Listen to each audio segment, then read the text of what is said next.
Halo teman-temanku semuanya, apa kabar? Semoga sehat-sehat ya. Teman-teman, saya mau cerita setelah saya melihat podcast Deddy Corbuzier dan seorang anak yang hebat, walaupun dia nggak punya, seorang cewek dan cowok, kakak beradik, masih belia. Yang satu atlet panjat tebing dapat juara 2, tapi orang tuanya sudah meninggal, ibunya, dan yang satu lagi bapaknya.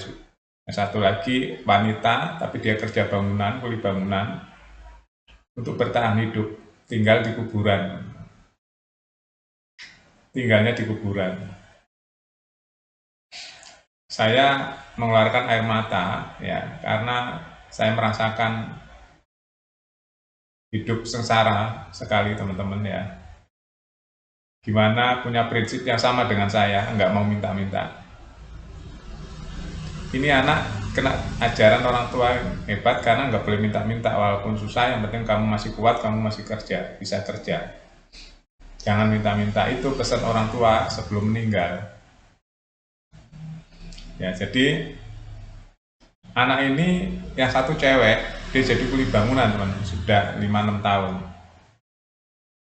Cewek, bayang nggak? Untuk membantu adik-adiknya yang masih kecil-kecil. Dan adiknya sekarang udah SMP, dia atlet panjat tebing, dapat juara 2 kemarin. Tadinya putus sekolah karena dia dapat juara, dia suruh sekolah lagi. Nah, ini ada menarik begini teman-teman. Saat diwawancara oleh Deddy Corbuzier pun juga nahan nafas. Dia terharu, speechless, kok bisa sabar seperti ini? Ya sabar. Nah, saya mau kasih kuncinya kenapa dia kuat ya.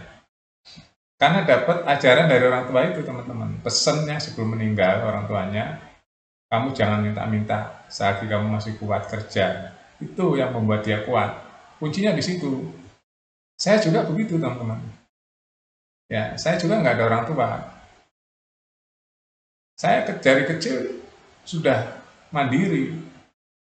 Dan pikiran saya juga begitu. Kalau bahasa Jawanya, mikul dhuwur, mendem jeruk. Saya nggak mau berbuat yang maksiat, berbuat yang minta-minta, karena saya punya harga diri. Itu tadi, saya menghargai nama baik keluarga, nama baik diri sendiri. Gitu. Kenapa saya kok nggak mau minta-minta? Dan saya bekerja keras sekali, workaholic. Gitu.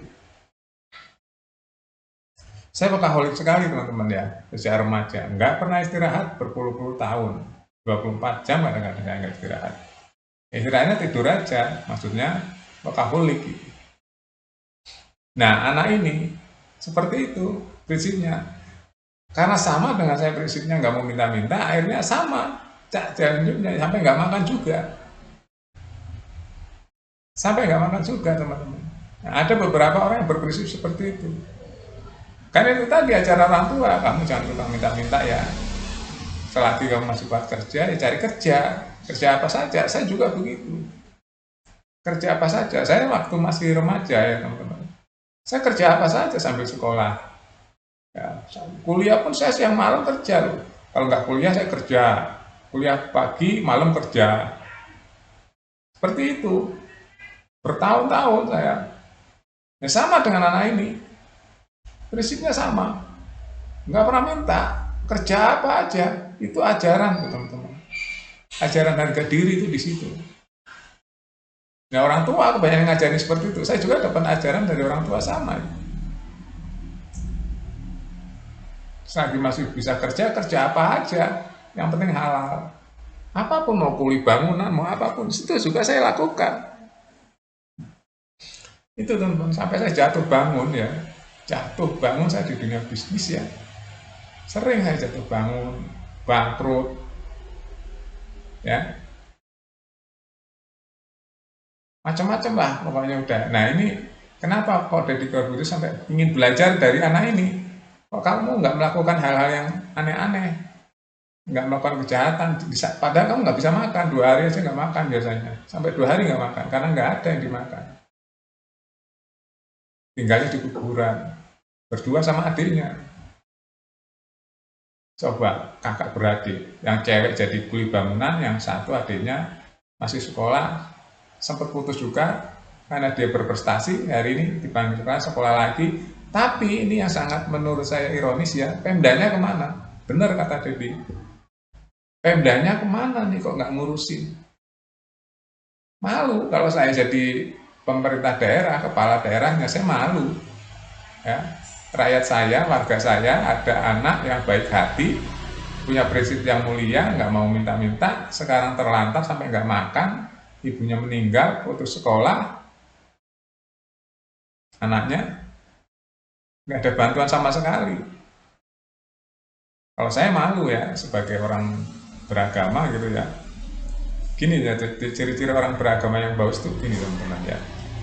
Jadi kita makan enak, rakyat kita nggak makan, itu menurut saya itu dosa. Soal sebagai pemimpin ya. Jadi kita sebagai pemimpin, kita makan enak, tidurnya di kasur empuk, ber-AC gitu ya. Tapi di sisi lain rakyat kita tidurnya di alas tanah, di kuburan lagi, digigiti nyamuk lagi. Nah itu kalau menurut saya dosa. Dosa itu. Membiarkan rakyatnya hidup lebih sengsara dari dirinya, itu kalau menurut saya dosa. Kalau pemimpin yang pakai rasa ya. Nah hari ini cari pemimpin yang pakai rasa sulit teman-teman.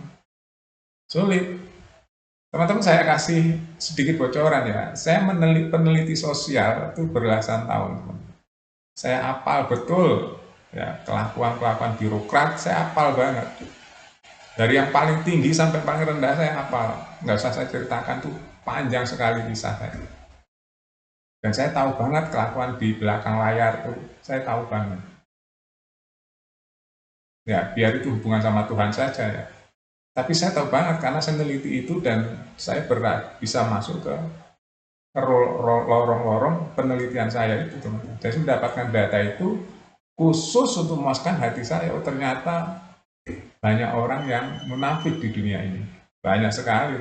Contoh-contoh orang munafik begini ya. Pemimpin yang kaya raya, hidupnya enak, tapi rakyatnya miskin. Itu munafik dong. Ciri-ciri orang munafik ya. Itu dari segi kepemimpinan ya, itu seperti itu. Ini contohnya ya, pemimpin yang munafik ya. Pemimpin kemana-mana dikawal, mobilnya empuk, ya, ber-AC gitu ya. Tapi di sisi lain ada rakyatnya yang mau tidur aja nggak punya tempat tinggal, mau makan nggak ada yang dimakan. Itu masuk ke golongan orang munafik.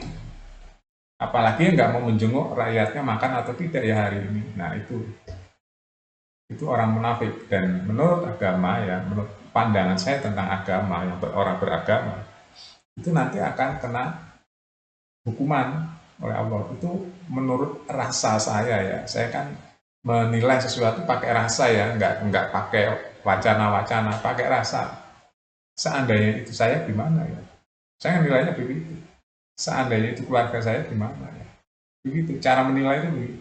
Seandainya itu anak saya gimana ya, tidur di kuburan nggak makan. Nah pemimpin itu orang tua. Pemimpin itu orang tua, mereka tuh anak lah. Anak saya nggak makan digigit nyamuk, tapi saya tidur nyenyak, makan enak di kasur empuk. Coba kebayang nggak? Itulah, biarkan aja alam ini yang bicara. Ternyata hari ini anak-anak yang hebat ini ditolong oleh Deddy Corbuzier, dibuatkan toko sembako. Ya, ini akan dibuatkan toko sembako. Nah ini pukulan nih buat pemerintah daerah yang mengatasnamakan rakyat.